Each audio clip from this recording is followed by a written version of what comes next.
ایک اور عجیب و غریب کہانی میں خوش آمدید۔ آج کی کہانی کا نام ہے فقیر اور ناگن۔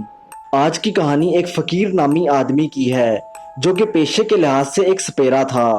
فقیر گلی گلی گھوم کر لوگوں کو سانپ کا تماشا دکھا کر اپنا پیٹ پالتا تھا۔ ایک دن فقیر کو اپنے کچھ دوستوں سے پتا چلا کہ دور کسی شہر میں ایک بادشاہ ہے جو اپنی ریاست میں سانپوں کی بڑھتی ہوئی تعداد سے بہت پریشان ہے۔ بادشاہ کی ریاست میں سانپ اتنے زیادہ ہیں کہ بادشاہ نے اعلان کیا ہوا ہے کہ جو بھی شخص بادشاہ کی ریاست کو سانپوں سے چھٹکارا دلوائے گا، بادشاہ اس شخص کو انعام کے طور پر بہت ساری دولت دے گا۔ یہ سن کر فقیر نے اپنے دوستوں سے کہا، دنیا میں ایسا کوئی آدمی نہیں ہے جو سانپوں کو کنٹرول کر سکے۔ یہ کہہ کر فقیر وہاں سے چلا گیا۔ اپنے گھر واپس جاتے ہوئے فقیر کا گزر ایک جنگل میں سے ہوا۔ جنگل میں سے گزرتے ہوئے اچانک فقیر کو کسی کی بانسری بجانے کی آواز آئی۔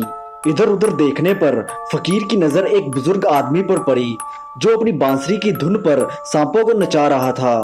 جس مہارت سے بزرگ آدمی سانپوں کو کنٹرول کر رہا تھا، یہ دیکھ کر فقیر بہت حیران ہوا۔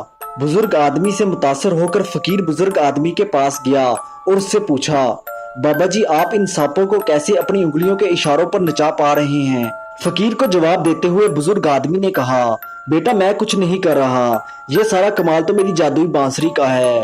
آج سے کئی سال پہلے ایک نیک آدمی نے یہ بانسری مجھے تحفے میں دی تھی۔ بزرگ آدمی کا جواب سننے کے بعد فقیر نے بزرگ آدمی سے کہا، بابا جی کیا آپ مجھے اپنی یہ جادوئی بانسری بیچنا چاہیں گے؟ میں آپ کو آپ کی جادوئی بانسری کی منہ مانگی قیمت دینے کو تیار ہوں۔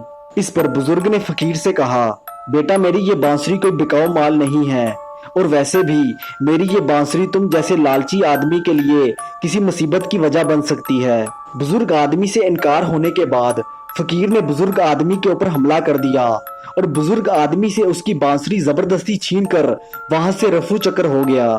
جادوئی بانسری حاصل کرنے کے بعد فقیر اس بادشاہ کے دربار میں پہنچا جو بادشاہ اپنی ریاست میں سانپوں کی موجودگی سے پریشان تھا۔ فقیر نے بادشاہ کو یقین دلایا کہ وہ بادشاہ اور اس کے لوگوں کی سانپوں سے جان چھڑوا سکتا ہے۔ بادشاہ سے اجازت ملنے کے بعد فقیر نے اپنی بانسری بجانا شروع کیا۔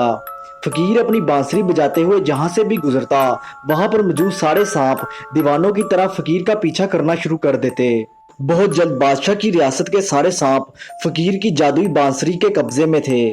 آخرکار فقیر سارے سانپوں کو اپنے پیچھے پیچھے ایک جنگل میں لے آیا۔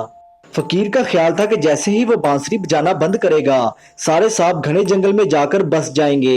لیکن جنگل پہنچنے پر جیسے ہی فقیر نے بانسری بجانا بند کیا تو سارے سانپوں نے فقیر کے اوپر حملہ کر دیا، کیونکہ سانپوں کے سر پر سے فقیر کی بانسری کا جادو اتر چکا تھا۔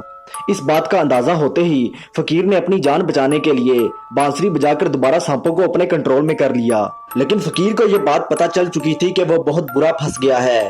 کبھی نہ کبھی تو تھک کر فقیر کو بانسری بجانا روکنا ہی پڑے گا، اور تب یہ سارے سانپ مل کر اس کو چیر پھاڑ دیں گے۔ امید کرتا ہوں کہ آپ کو آج کی ویڈیو پسند آئی ہوگی۔ ملتے ہیں اگلی ویڈیو میں، تب تک کے لیے